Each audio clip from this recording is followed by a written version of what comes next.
بسم اللہ الرحمن الرحیم۔ السلام علیکم ورحمۃ اللہ وبرکاتہ۔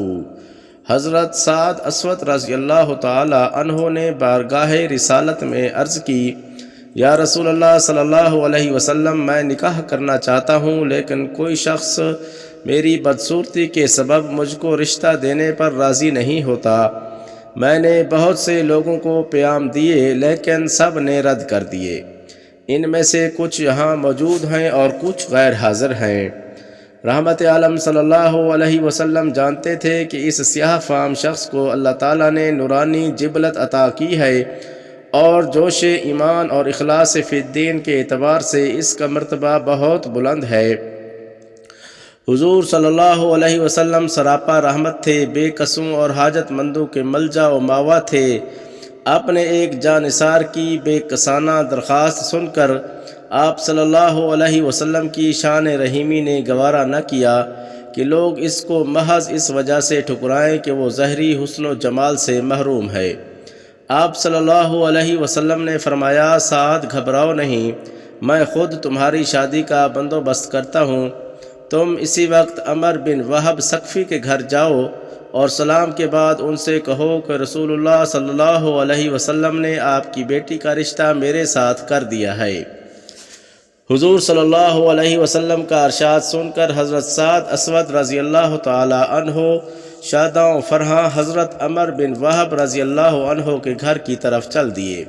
حضرت عمر بن وہب ثقفی رضی اللہ تعالی عنہ نئے نئے مسلمان ہوئے تھے اور ابھی ان کے مزاج میں زمانہ جاہلیت کی درشتی باقی تھی۔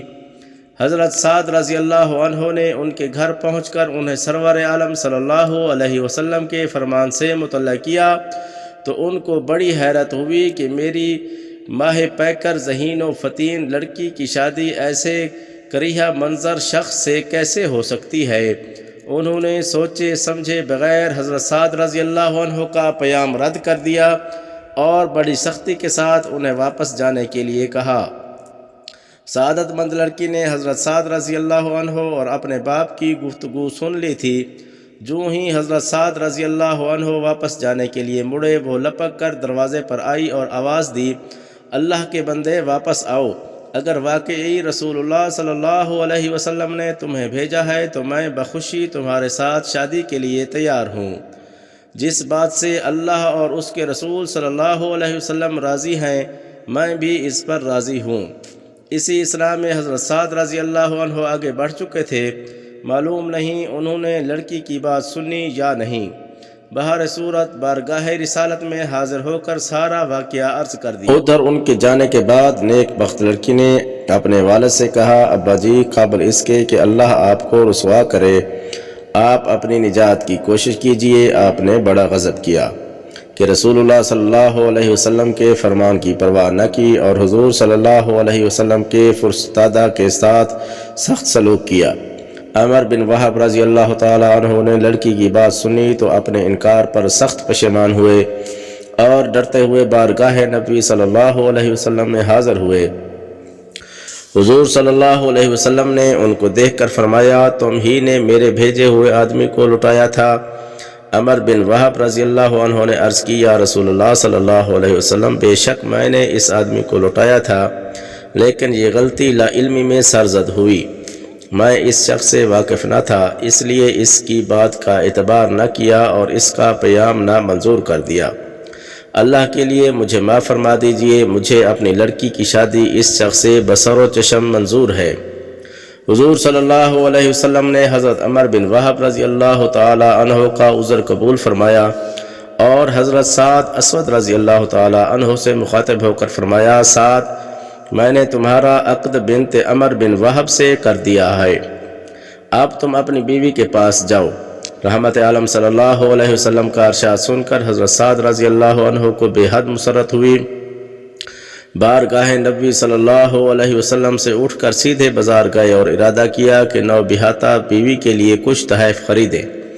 ابھی کوئی چیز نہیں خریدی تھی کہ ان کے کانوں میں ایک منادی کی آواز پڑی جو پکار رہا تھا، اے اللہ کے شاہ سوارو، جہاد کے لیے سوار ہو جاؤ۔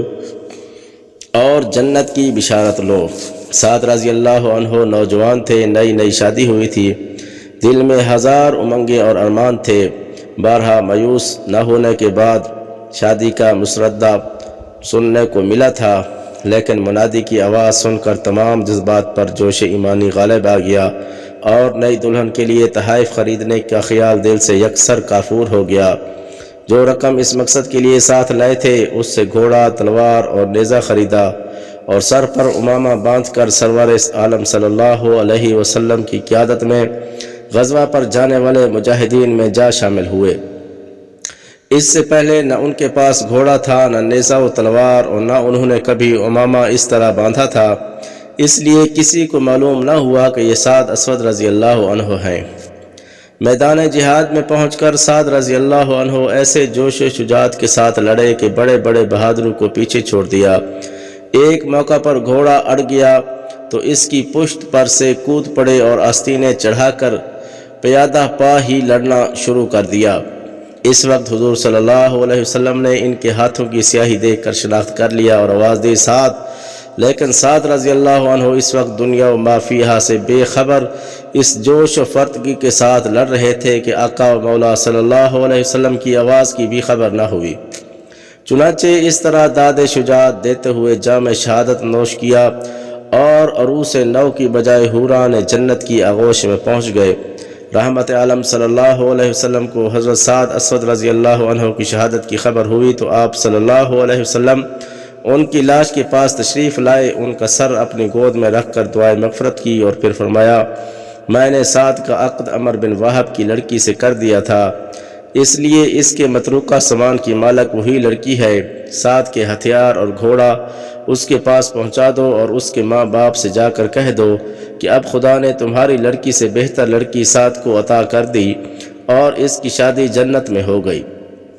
قبول اسلام کے بعد حضرت سعد اسود رضی اللہ عنہ نے اس دنیا فانی میں بہت کم عرصہ قیام کیا، لیکن اس مختصر مدت میں انہوں نے جوش ایمان، اخلاص عمل کو جو نقوش صفحہ تاریخ پر ثبت کیے وہ امت مسلمہ کے لیے تا ابد مشعل راہ بنے رہیں گے۔